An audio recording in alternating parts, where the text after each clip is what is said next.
If you work with hazardous waste or hazardous chemicals, you've probably heard of OSHA's HAZWOPER standard.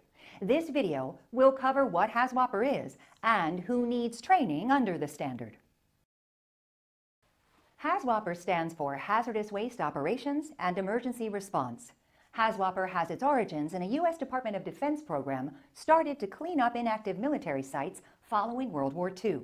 OSHA later expanded on that program to create its HAZWOPER rules.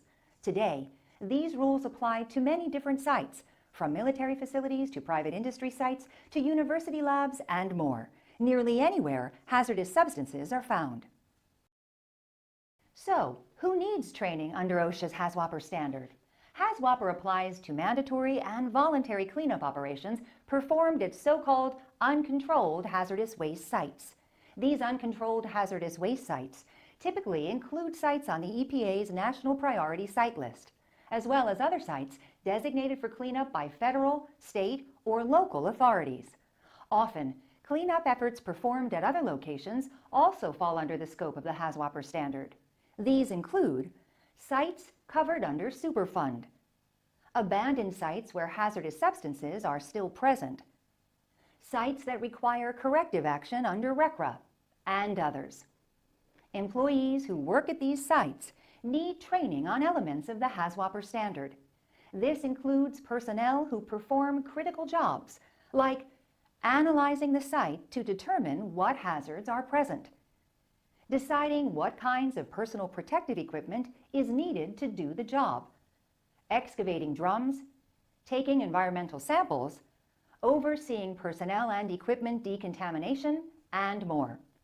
In addition, HAZWOPER applies to personnel who respond to emergencies involving hazardous substances, like fires or emergency spills.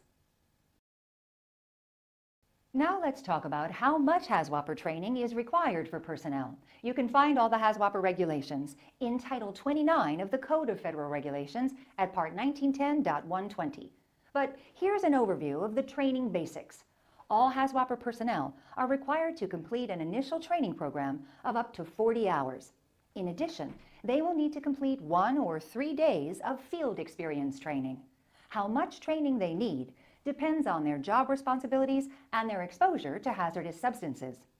Once initial training is completed, personnel who work at uncontrolled hazardous waste sites must complete 8 hours of refresher training annually.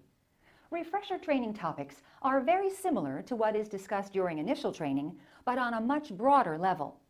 In addition, drill critiques and other discussion-based exercises can serve as refresher training material.